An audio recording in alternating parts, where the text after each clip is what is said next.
Tema de hoje: que tal treinar a sua mente? E por que treinar a mente? Não sei se vai dar para estudarmos sobre isso, tudo que eu tenho aqui no meu coração nesta noite. Se não der, quinta que vem a gente continua. Mas algumas coisas relacionadas à mente, vocês sabem aqui, eu sempre procurei pregar questões relacionadas à mente humana. A mente humana é muito complexa.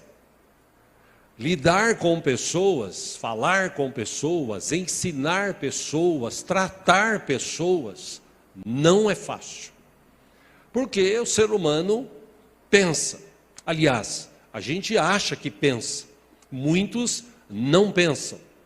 Existem personalidades diferentes, já estudamos sobre isso aqui no passado. Quem sabe no futuro próximo voltemos a estudar sobre as personalidades, ou a personalidade que cada um tem. Mas a mente humana ela é complexa. E quando nós aprendemos algumas coisas relacionadas à mente, a psicologia ensina, a ciência ensina, a Bíblia ensina, a nós termos uma mente, a mente do cristão principalmente, ela deveria ter um treinamento já desde quando a pessoa se converte. É igual criança, por exemplo. A criança nasce, ela vai crescendo, e conforme ela vai crescendo, o pai, a mãe, vai treinando a criança. Tipo, onde ela deve pisar, o que ela pode fazer, o que ela não pode fazer. E a nossa mente, geralmente é uma mente lógica. Por que mente lógica?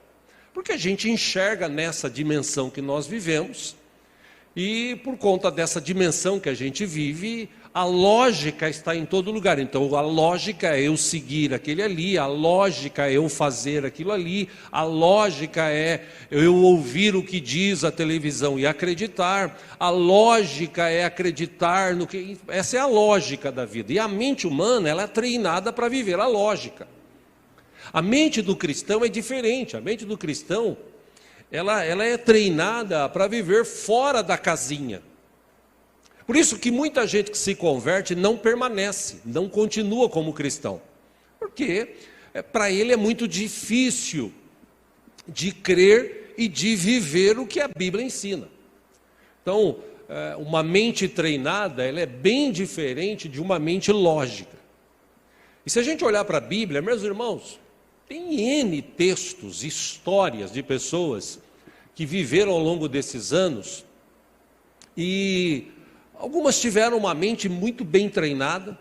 Quando eu falo de mente treinada, eu lembro do apóstolo Paulo, eu lembro de José no Egito, eu lembro de Daniel, Sadraque, Mesaque, Abednego, eu lembro dos profetas, eu lembro de algumas pessoas que tinham uma mente tão bem treinada, que elas enfrentavam as situações, as dificuldades, de uma forma ilógica, fora da casinha.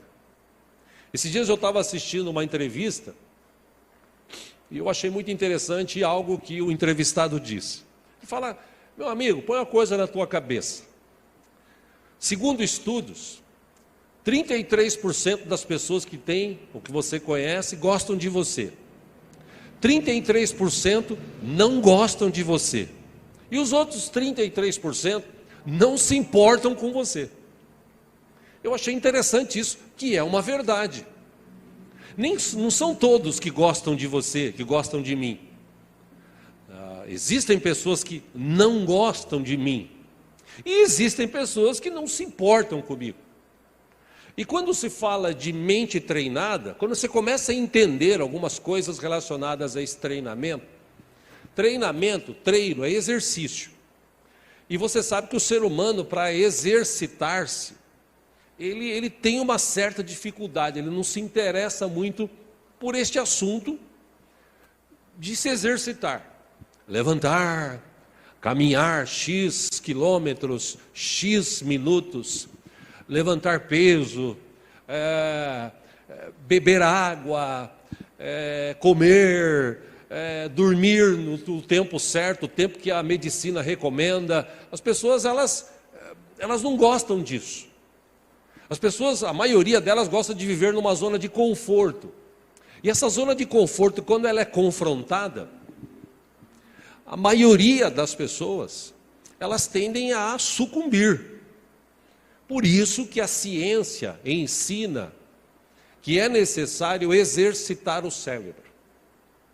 Por que a gente vive uma geração hoje de jovens, de adolescentes, que poucos se destacam? É simples. A maioria esmagadora dos jovens e adolescentes de hoje, eles vivem no videogame, ou no computador, ou assistindo estas séries. Não sei se você já parou para pensar, ou para analisar sobre isso, mas essas séries que falam de mortos-vivos, elas se proliferam de uma forma incontrolável. Se você acessar Netflix, se você acessar o Amazon, se você acessar essas empresas que vendem estas séries, existe uma infinidade de temporadas, de séries, e os jovens mergulham nisso. São coisas que não treinam a mente para o mal, para o bem, ao contrário, treinam para o mal. São coisas que não edificam, são coisas que não capacitam. Os jovens de hoje, quando você fala para ele, você precisa estudar, ele fala, poxa, estudar, para quê? Eu vou passar de ano do mesmo jeito. Estudando ou não, no final do ano o professor vai ter que aprovar. Existia essa lei aqui em São Paulo, anos atrás. Então, os jovens, a maioria deles hoje, eles vivem numa zona de conforto, ligados a um aparelho, seja celular, tablet, computador, televisão, que treina a mente dele diariamente com essas coisas ruins. E por isso a gente vive em meio a uma geração ruim. Se a gente trouxer isso para o lado espiritual, meus irmãos, o que tem de cristão hoje, me permite essa expressão, tá? Meia boca, que vive uma vida difícil, amargurada, sofrida. E se você ler a Bíblia, existem pessoas que passaram por situações assim, mas se você ler o texto, eles passaram, eles não viveram assim. Os únicos que viveram assim foi o povo que saiu do Egito. Porque o povo que saiu do Egito, ele tinha uma mente escrava. Irmãos, eles saíram, eu já falei sobre isso aqui várias vezes, eles saíram lá do Egito livres, saíram de lá prósperos, cheios de riqueza, e ainda tinha uma promessa de uma terra que mana leite e mel. Ou seja, eles saíram de lá para viver uma vida melhor. Só que a mentalidade deles era uma mente de escravo, e mente de escravo, ela sempre sucumbe quando a situação aperta. Por exemplo, existem pessoas que têm uma mente, entenda essa expressão por favor, nada contra, mas a maioria das pessoas do mundo, ela tem uma mente de empregado. Ela foi treinada o seguinte, ó, você vai fazer um curso, você vai ter uma profissão, você vai entrar numa empresa, essa empresa ela vai te contratar, vai te pagar um salário, você cumprir um horário, você vai ser registrado, e você vai ganhar 13º, você vai ter direito a férias, e você vai trabalhar ali até o resto da sua vida. Tem gente que viveu assim a vida inteira, como eu disse, nada contra. Mas tem gente que tem uma mente treinada e empreendedora. Ele vai, ele luta, ele encara. É aquela história que eu já falei aqui algumas vezes atrás. Se puder colocar a imagem na TV, eu agradeço aí, viu, pessoal? Aquela história que eu já falei aqui algumas vezes, do vendedor de sapatos, a empresa que vendia sapatos, ela mandou um vendedor para a África. Chegou lá na África, quando ele desembarcou do avião, que ele desceu no aeroporto e saiu porta fora do aeroporto, ele viu várias pessoas descalças. Pobres, paupérrimas, descalças. Na mente dele, ele pensou o seguinte: aqui eu não vou vender sapato nunca. O povo aqui é pobre, anda tudo descalço. Aí ele liga para o dono da empresa e fala: doutor, não vou, aqui não rola, doutor. Eu quero voltar. Por favor, eu quero voltar, que aqui não dá. Tá bom. Pagou a passagem, voltou. O dono da empresa mandou um outro cara que tinha uma outra mentalidade. Ele desceu do avião, entrou no aeroporto, saiu do aeroporto, viu a mesma cena, cheio de pessoas descalças, paupérrimas, mas ele olhou para os pés e falou: nossa, aqui eu vou estourar a boca do balão, eu vou vender tanto sapato, chinelo aqui, agora eu vou ficar rico, graças a Deus. Mente treinada. Infelizmente, nós vivemos num tempo que as pessoas, elas não querem exercitar o cérebro, assistir, por exemplo, programas que edificam, assistir entrevistas com pessoas inteligentes. Eu me lembro muito bem que há uns anos atrás, conversando com um amigo, ele é pastor também, ele disse: quando eu era jovem, eu procurava sentar nos cafés que tinham lá no centro da cidade, perto dos aqueles homens que liam jornal, engravatados. Ele falou: eu sentava perto e ficava tomando um cafezinho ali, michuruco, mas ouvindo o papo deles, ouvindo o que eles falavam sobre o mundo, sobre economia, sobre o governo. Ele falou: cara, como eu aprendi ouvindo isso, como eu cresci. Diferentemente de chegar na empresa e ficar lá falando: você viu, o Corinthians perdeu, você viu, o Palmeiras perdeu, você viu, você viu aquele treinador burro, por que ele não fez isso? Porque essa é a tônica das pessoas das empresas. E por que não cresce? Porque não exercita a mente. A mente, meus irmãos, a tua mente, Deus te deu uma mente capaz.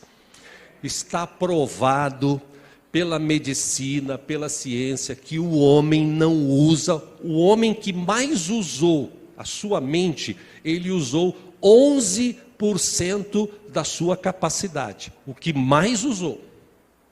Ou seja, tem muita coisa que nós podemos explorar, crescer, aprender, aprimorar dentro da nossa mente, e às vezes a gente fica perdendo tempo com picuinha, com bobagem, com coisinha pequena. Eu quero falar sobre isso hoje porque tudo na vida é treinamento. Se você quiser ter uma vida financeira abençoada, você precisa treinar a si mesmo para administrar bem o seu dinheiro. Senão você vai gastar e ele vai sumir e desaparecer. É interessante, quem tem cachorro, treina o cachorro. Eu não sei como é o treinamento dos cachorros hoje, tá? Porque hoje em dia, cachorro e gato têm uma vida, acho que melhor que a minha, inclusive, né? Mas na minha época, quando eu era... Enfim, a gente tinha um cachorro, o Lobinho. E minha mãe, portuguesa, tinha uma forma didática de ensinar o cachorro. Por exemplo, ele fazia xixi ou cocô dentro de casa ou ali fora, ela com muito carinho pegava ele assim e esfregava o nariz dele e olhava depois. Eu não sei se dava certo. No caso do cachorro, nosso deu certo, porque ele aprendeu a fazer lá fora a necessidade, de medo de ver o nariz dele esfregando naquilo ali. Eu não sei como é que é hoje, a forma que se ensina hoje os animais. Eu já vi programas naquele Discovery, né? Do treinador lá de animais, de cachorros, perfeito. Mas cachorro você treina, gato você treina, até passarinho treina. Esses dias eu estava ouvindo um vídeo de um papagaio. Glória a Deus, aleluia, glória a Deus, aleluia. Viram esse vídeo? Alguém treinou o papagaio para falar isso, senão ele não falaria. Ou seja, tudo na nossa vida é possível de treinamento, é passível, na verdade, de treinamento. E por que a gente não treina a nossa mente? Essa é a questão que eu quero tratar com os irmãos hoje em nome de Jesus. Primeiro texto que eu quero citá-lo aqui, do apóstolo Paulo, claro, em Filipenses capítulo 4, é um texto que eu, ao longo desses anos, quantas pessoas eu já atendi e falei com elas, citando este texto. Pessoas que estavam com depressão, com ansiedade, pessoas para baixo, pessoas chorando, pessoas com medo. Paulo, que foi o especialista em treinar sua mente, e segundo estudos ele escreveu esse texto quando ele estava na prisão. Ele escreve assim: finalmente, irmãos, tudo que for verdadeiro, tudo que for nobre, tudo que for correto, tudo que for puro, tudo que for amável, tudo que for de boa fama, se houver algo de excelente ou digno de louvor, pensem nessas coisas. O que ele está falando? Um cara que estava na prisão. Gente, treina a sua mente. Para de ficar pensando, porque o ser humano ele tem uma tendência de pessimismo. Eu já falei aqui, recebe uma informação do médico. Olha, teu exame aqui. Ai, é mesmo, doutor? Ai, o que vai acontecer? Não, você precisa fazer. Mas será que eu vou morrer? Essa é a tendência das pessoas. A mente das pessoas, como eu disse, ela é lógica. Ela recebe uma informação ruim, a lógica leva ela a pensar: olha, a situação da empresa aqui está difícil, provavelmente se não melhorar vão te mandar embora. É mesmo? Meu Deus, e agora o que eu vou fazer? Como é que eu vou viver? Tem misericórdia, Senhor. A tendência lógica das pessoas é sofrer antecipadamente. E Paulo, que era um especialista, ou foi um especialista, nesse quesito sofrer e entender o amor para com Deus e confiar em Deus, ele disse: irmãos, se você tiver que pensar, pensa no que é nobre, pensa no que é bom, pensa no que é correto, pensa no que é puro, pensa no que é amável, pensa no que é de boa fama. Tem algo de excelente no que você está pensando? Continue pensando. É digno de louvor o que você está pensando? Continue pensando. Tipo assim, para de pensar coisas ruins. E existe uma outra máxima também, que Jesus ensinou, que é muito importante. Jesus citou, vou colocar aqui o texto com a ajuda dos irmãos ali, para entrar coisa nova na cabeça, é preciso tirar coisa velha. Isso é uma lógica da vida.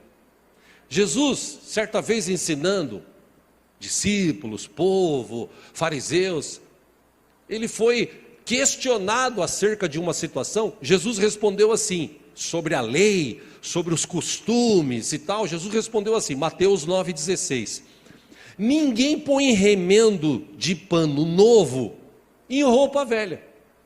Por quê? Pois o remendo forçará a roupa, tornando pior o rasgo.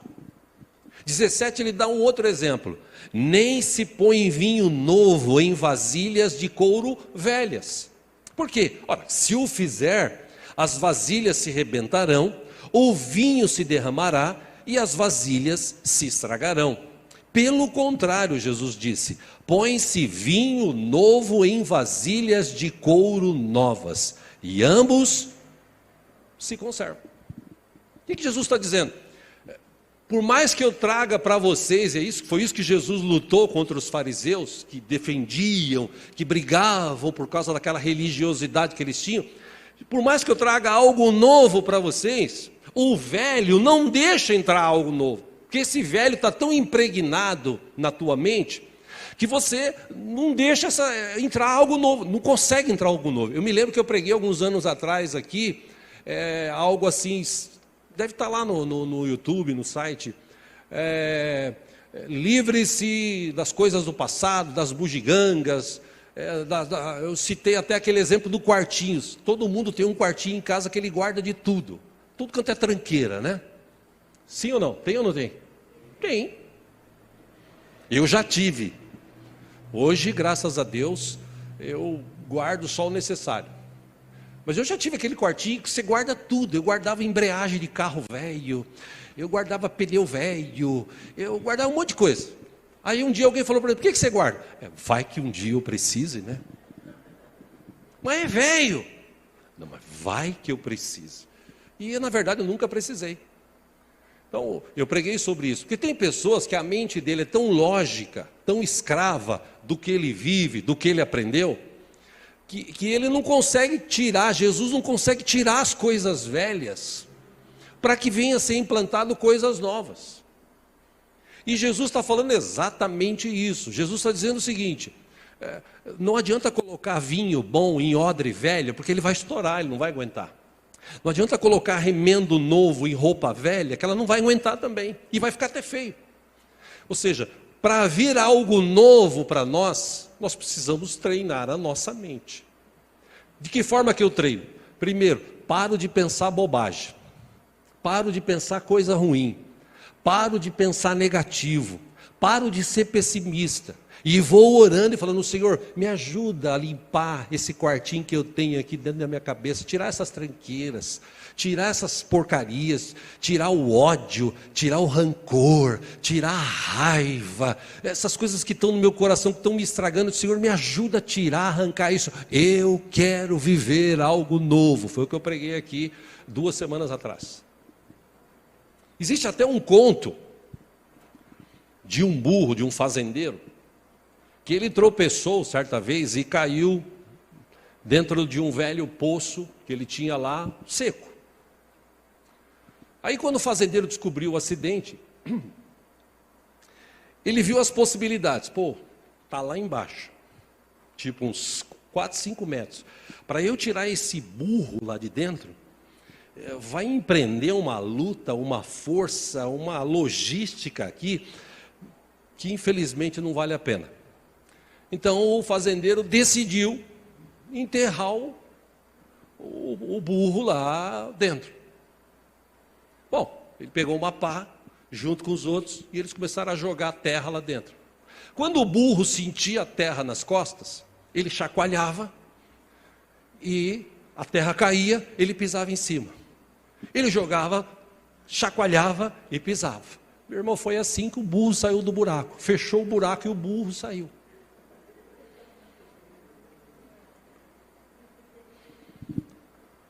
E quando ele saiu do buraco, inclusive ele saiu foi embora, subiu. Ele falou: o cara já queria me matar, já vou embora de vez. O que parecia uma sentença de morte foi a salvação daquele burro. E leva-nos a pensar, sob pressão, a pressão do dia a dia, as cobranças do dia a dia. A gente vive um tempo de muita cobrança. Irmãos, como é que a gente enfrenta essas crises? Será que a gente é capaz de chacoalhar a terra e ir subindo para sair do buraco, sair da crise? Quando a gente se depara com essas armadilhas da vida, o que a gente faz?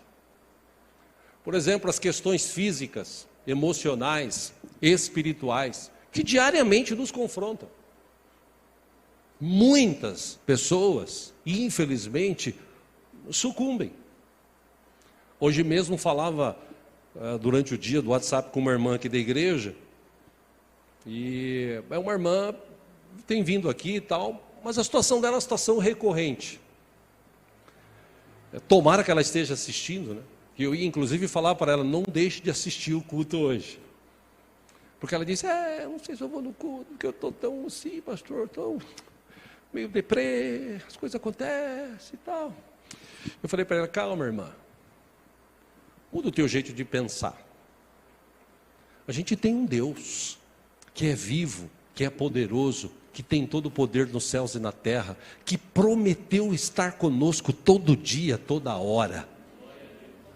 Aí é questão de você tratar a tua mente, treinar, confiar em Deus. Como é que a gente pode sacudir das nossas costas e vencer estas adversidades? Bom, tem vários aqui, eu vou citar ao menos 3 nesta noite, se der tempo da gente estudar. Primeiro, meu irmão, minha irmã, o cristão, eu e você, precisamos aprender a confiar em Deus. Está vendo que ninguém falou aleluia, né? Glória a Deus. Que a maioria das pessoas, ela assim: eu creio, mas... Fala para o teu irmão do esquerdo ou da direita: meu irmão, você precisa aprender a confiar em Deus.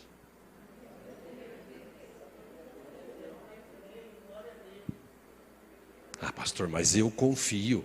Confia. Jesus deu uma dica aqui, Mateus capítulo 6, versículo 25, acompanha aqui, diz assim: portanto eu lhes digo, não se preocupem com a sua própria vida, quanto ao que comer ou beber, nem com o seu próprio corpo, quanto ao que vestir. Não é a vida mais importante que a comida, e o corpo mais importante que a roupa? 26, Jesus ainda fala assim: observem as aves do céu. Ele não está falando, olha para o passarinho. Ele está falando, observa. Que quando você observa, você gasta mais tempo. E quando você observa os pássaros, é difícil você ver um passarinho morrer de fome ou de sede. Jesus está usando esse exemplo dizendo o seguinte: eles não semeiam, nem colhem, nem armazenam em celeiros. Contudo, o Pai Celestial os alimenta. Aí Jesus diz assim: não têm vocês muito mais valor do que elas? Meu irmão, olha para si mesmo dentro de você. Você acha que você vale mais que um passarinho? Ou um aleluia eu ouvi. Tem alguém que tem, se você se achar menor que um passarinho, meu irmão, bate as asas e rapa da boca. Jesus está falando para você usar a mente, treinar a tua mente. Porque se você olha para um pássaro, para os pássaros, que existem milhares de milhões, e eles não morrem de fome nem de sede, Deus os alimenta, Deus os guarda, quanto mais nós. O problema é que o inimigo, ele vem e ele lança um dardo. A Bíblia fala de dardos inflamados do maligno. Que dardos inflamados são esses?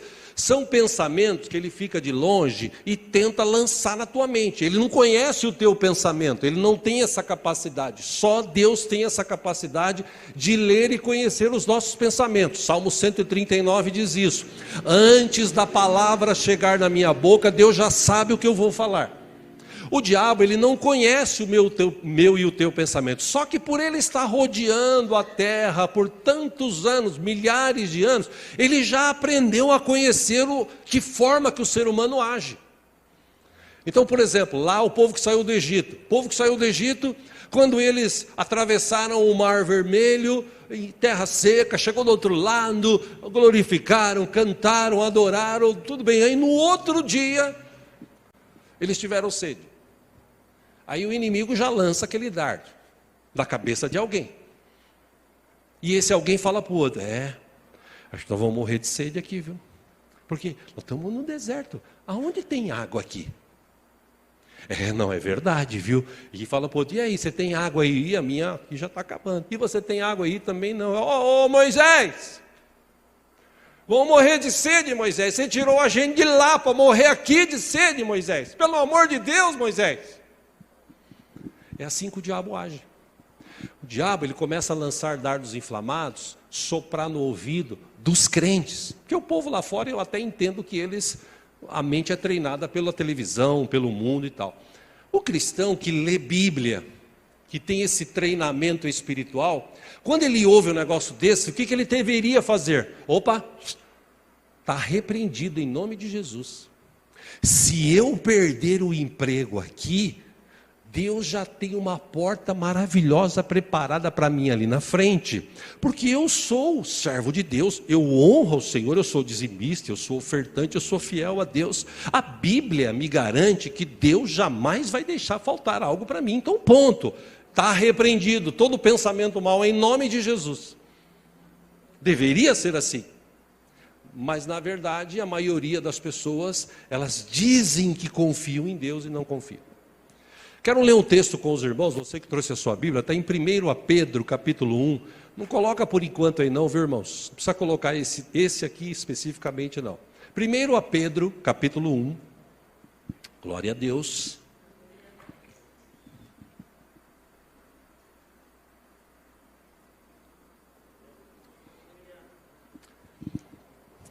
Fica ligado. Não se disperse. O Espírito Santo quer nesta noite treinar a nossa mente.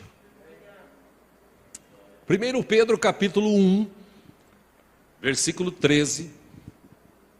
O apóstolo Pedro escreveu assim: portanto, achamos aí?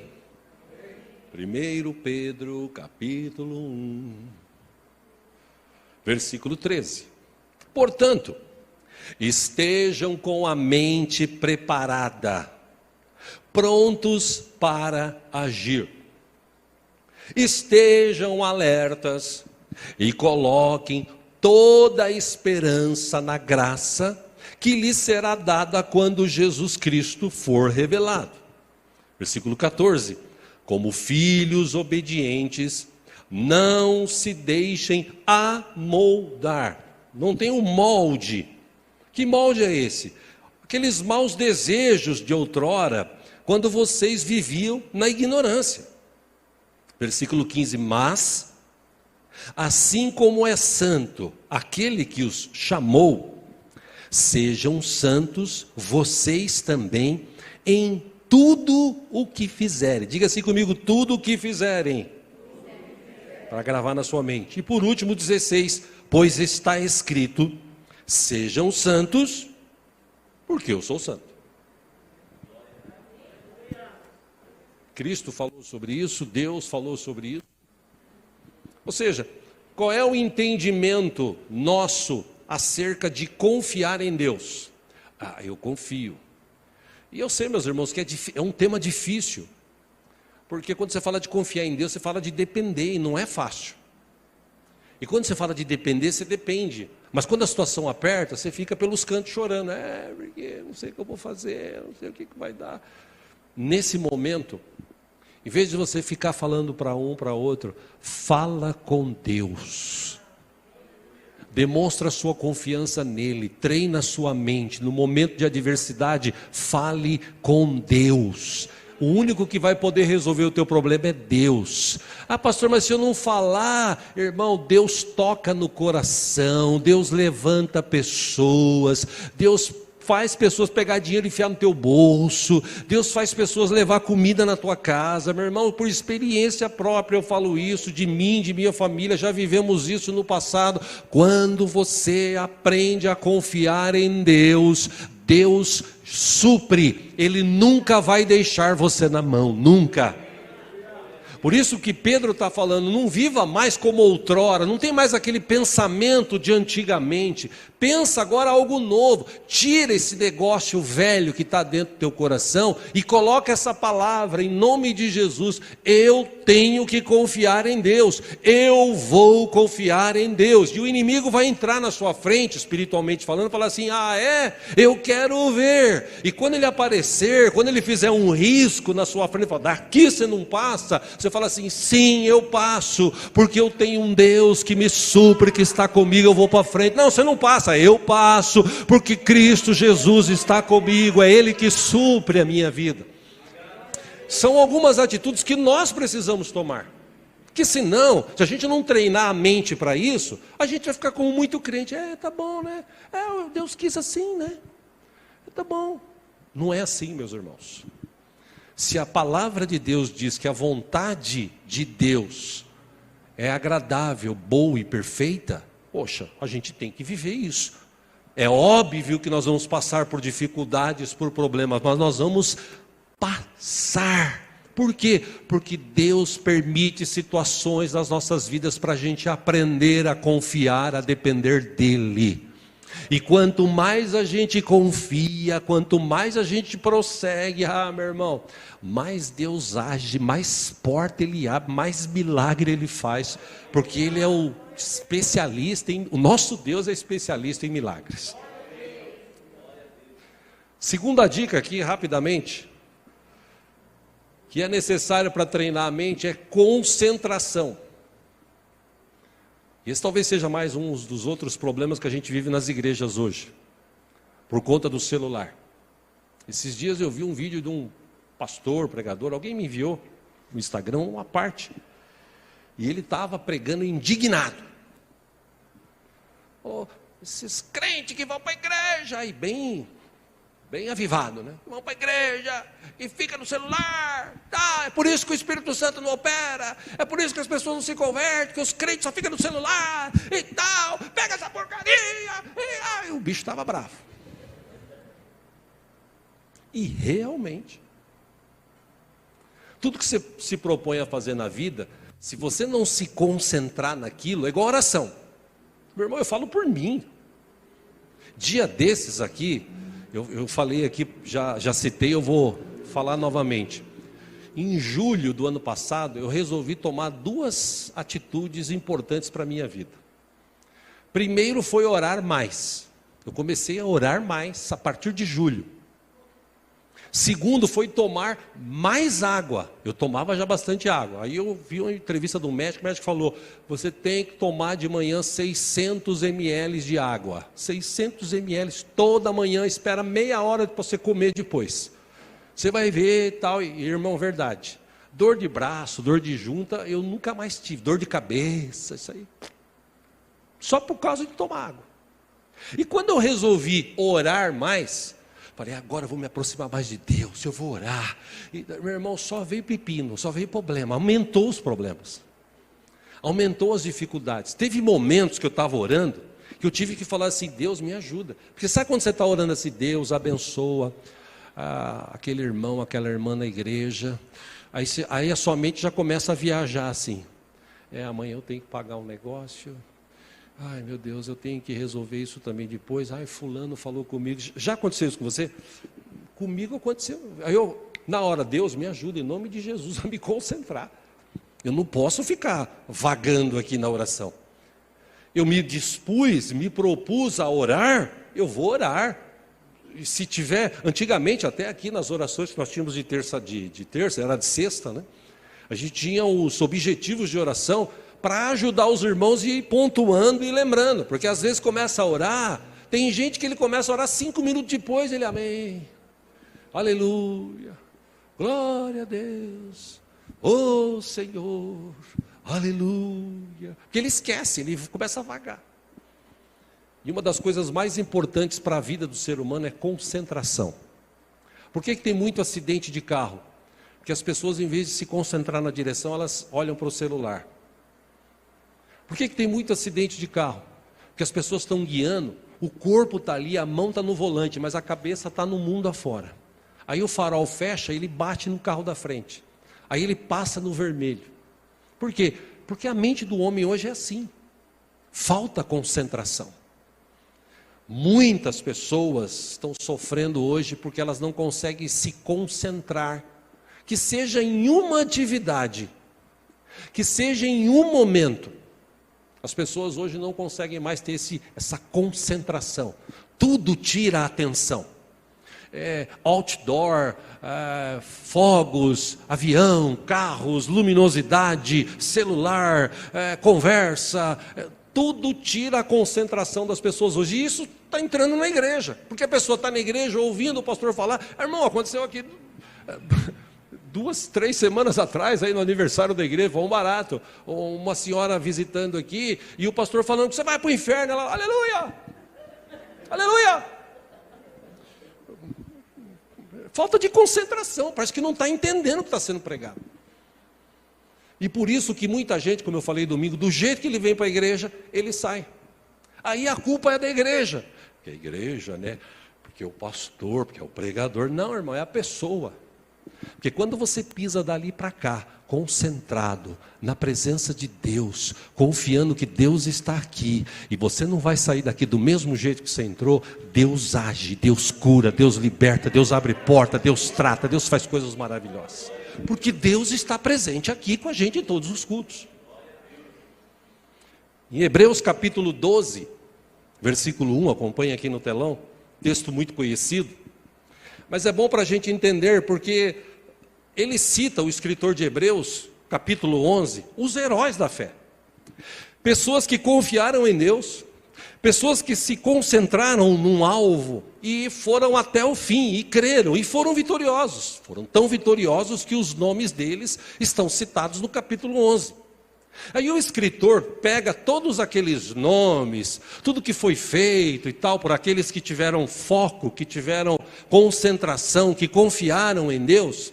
E ele no capítulo 12 fala assim: portanto, irmãos, também nós, uma vez que estamos rodeados por tão grande nuvem de testemunhas, livremo-nos de tudo que nos atrapalha e do pecado que nos envolve. Só por aqui eu já dava uma outra mensagem. Porque se eu sou um ser humano que penso, que amo a Deus, que quero crescer na vida, que quero ter uma vida abençoada, uma vida espiritual abençoada, uma vida familiar abençoada. Bom, eu leio esse texto eu vou fazer o seguinte, eu vou me livrar do que me atrapalha hoje. Por exemplo, tem amizades que mais atrapalham do que ajudam. Tem familiares, pessoas que a gente convive, que são tão pessimistas, negativistas, que se você ficar perto, pega. Existem coisas que nós falamos, fazemos, pensamos, que atrapalham a gente de crescer. Ah, meu irmão, minha irmã, eu já falei isso aqui e repito, eu gostaria de ter a mente que eu tenho hoje quando eu tinha 22, 23 anos de idade. Nossa, eu seria rico e teria uma vida muito abençoada. Mas só quando a gente vai ficando mais velho que a gente vai entendendo as coisas e a gente quer passar isso para os mais jovens. E os mais jovens, quando você fala para eles, eles usam a mesma expressão que eu usava para o meu pai, quando meu pai falava para mim. Eu já sei, pai, deixa comigo. E me lasquei, porque eu não ouvi meu pai, que tinha experiência. Então, só por esse texto, eu olho para mim e falo o seguinte, eu vou me livrar de coisas que me atrapalham. O que está me atrapalhando? Eu vou me livrar, ponto. Por quê? Porque eu quero prosseguir para o alvo. Seja profissional, seja espiritual, seja conjugal, seja sentimental, eu vou prosseguir. E para eu chegar lá, eu tenho que me livrar de algumas coisas. E ele ainda inclui. E do pecado que nos envolve. Porque o pecado envolve as pessoas de tal forma que limitam o crescimento dela, que cerceia a bênção de Deus, que atrapalha a bênção de Deus, que corta a bênção de Deus, que impede a bênção de Deus. Por isso que o livro de Provérbios está cheio de conselhos relacionados a pecado. Pecado que as pessoas cometem e acham que é comum, todo mundo faz, todo mundo fala, então, e isso está atrapalhando a vida dessa pessoa de crescer. Por isso que o escritor diz assim, vocês leram aqui no capítulo 11, entenderam fulano, beltrano, cicrano, a mulher tal, o homem tal, você viu como é que eles foram vitoriosos? Você viu como é que eles confiaram em Deus? Então, também nós, uma vez que a gente está rodeado por essa tão grande nuvem de testemunhas, vamos nos livrar de tudo que nos atrapalha, do pecado que nos envolve, e vamos correr com perseverança a corrida que nos é proposta. Que corrida é essa? Eu vou chegar no céu. Tem mais alguém aqui que vai chegar no céu? Vou chegar no céu. Como é que eu vou chegar no céu? Vou caminhar. Mas vai aparecer... Eu vou olhar para Jesus. Por isso que ele fala aqui, tendo os olhos fitos em Jesus, autor e consumador da nossa fé.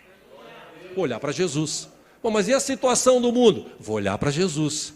Mas e o desemprego? Vou olhar para Jesus. Mas e a falta de clientes? Vou olhar para Jesus. Mas e as dificuldades? Vou olhar para Jesus. Ele é o autor e consumador da minha fé. Ele está sentado lá no alto, num trono glorioso, todo o poder nas suas mãos. Você acha que esse Deus vai deixar eu e você na mão? Lógico que não.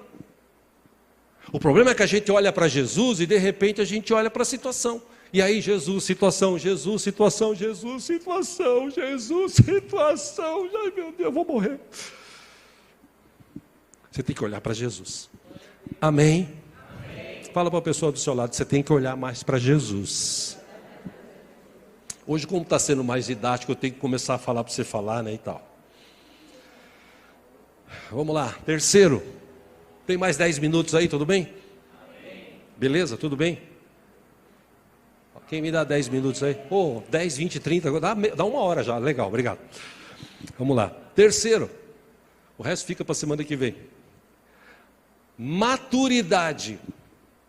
Por que o apóstolo Paulo ensinou sobre maturidade? E em algumas versões, maduridade, ser maduro. Por que ele falou isso? Por exemplo, acompanhe aqui, Filipenses 3, 12. Ele disse assim, não que eu já tenha obtido tudo isso, ou tenha sido aperfeiçoado, mas eu prossigo para alcançá-lo, pois para isso também eu fui alcançado por Cristo Jesus. Ele diz, irmãos, não penso que eu mesmo já tenha alcançado, mas uma coisa faço, esquecendo-me das coisas que ficaram para trás, ou seja, saiu da minha cabeça aqueles pensamentos, aquela tristeza, acabou. e avançando para as que estão diante, ou estão adiante. E no outro texto a Bíblia nos diz: teu olho não viu, teu ouvido não ouviu, não chegou ainda no teu coração o que Deus tem de melhor para aqueles que o amam.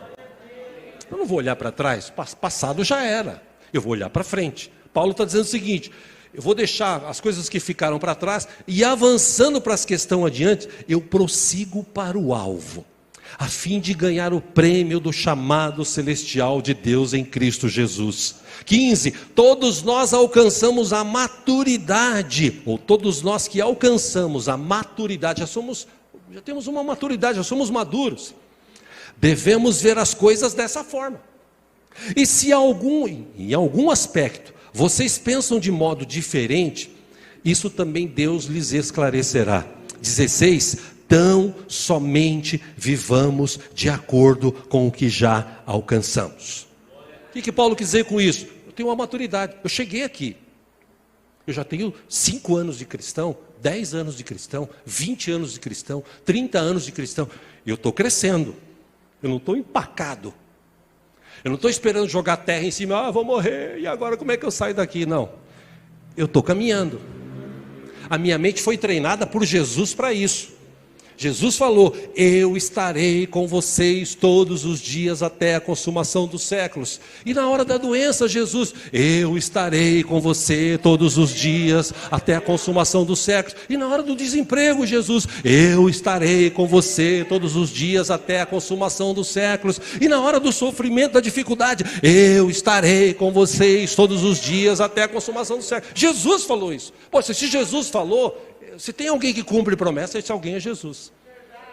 Então nós precisamos mudar o nosso pensamento, ser mais maduros. Você está na igreja há quanto tempo? Chega alguém e fala para você: olha, você ouviu falar daquele fulano lá? Irmão, por favor, você nem conhece fulano direito. Você para com isso. Vamos orar aqui pelo fulano? Eu vou aproveitar e já vou orar por você. As pessoas maduras, elas fazem isso. Agora, num outro texto, por exemplo, Hebreus 5:11, já estou terminando aqui, Hebreus 5, versículo 11, ele está explicando, o escritor de Hebreus, que alguns atribuem até ao apóstolo Paulo, enfim, o escritor de Hebreus diz assim: quanto a isso, temos muito que dizer, coisas difíceis de explicar. E por quê? Se você ler do versículo 1 ao versículo 10, ele está falando sobre crescimento, sobre entendimento de quem é Deus, quem é Jesus, o nosso sacerdócio real, o sacerdote real. E ele fala: quanto a isso, eu tenho muito mais o que dizer, coisas difíceis de explicar. Por quê? Porque vocês se tornaram lentos para aprender. De fato, e embora a essa altura já devessem ser mestres, vocês precisam de alguém que lhes ensine novamente os princípios elementares da palavra de Deus. Estão precisando de leite e não de alimento sólido. E aí ele diz, 13, quem se alimenta de leite ainda é criança e não tem experiência no ensino da justiça. 14, mas o alimento sólido é para os adultos, os quais pelo exercício constante, treinamento constante, tornam-se aptos para discernir tanto o bem quanto o mal. Então, qual é o meu pensamento? Primeiro, eu confio em Cristo Jesus. Ele prometeu que ia estar comigo. Ele não vai me deixar na mão. Segundo, eu tenho concentração, eu me concentro. Eu vou para a igreja, eu me concentro. Eu leio a Bíblia, eu procuro me concentrar no que eu estou lendo. Eu estou orando, eu vou me concentrar na oração. Igual eu falei domingo aqui, meu irmão, quantas pessoas estavam no meio daquela multidão, seguindo Jesus? Quantas doentes estavam ali? Quantas pessoas doentes estavam ali? Muitos. Quantas foram curadas? Nossa, Jesus era tão ruim, né? Tanta gente doente, só curou um. Não, aquela pessoa foi curada e Jesus falou para ela: vai, que a tua fé te curou.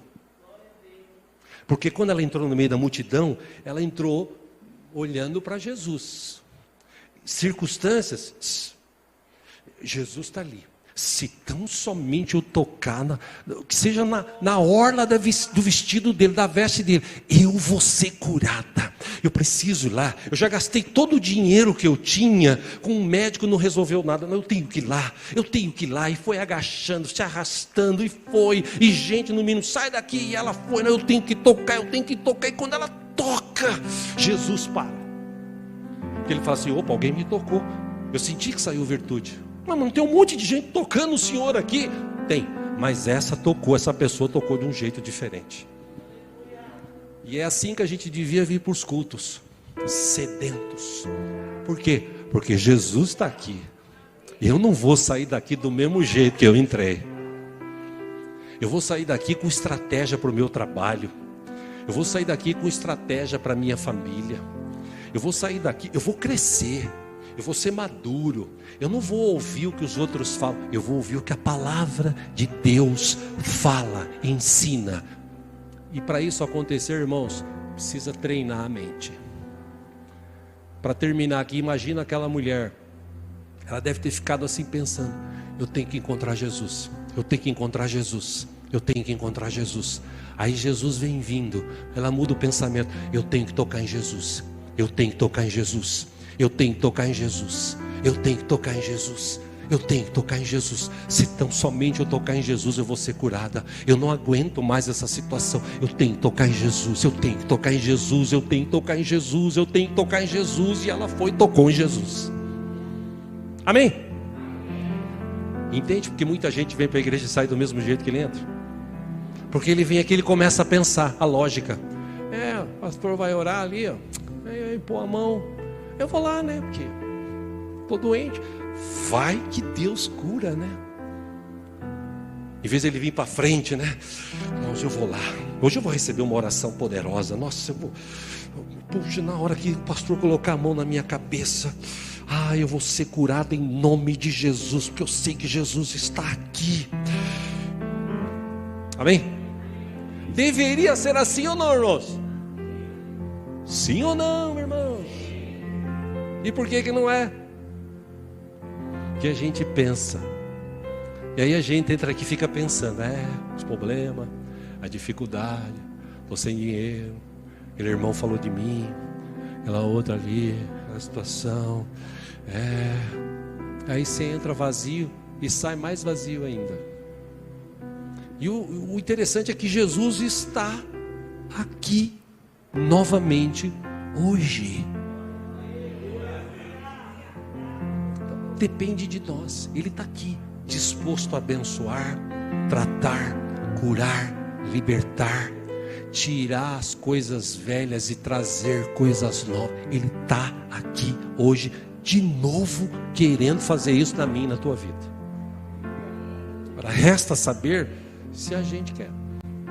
Se você quiser, fique de pé rapidamente e vamos orar.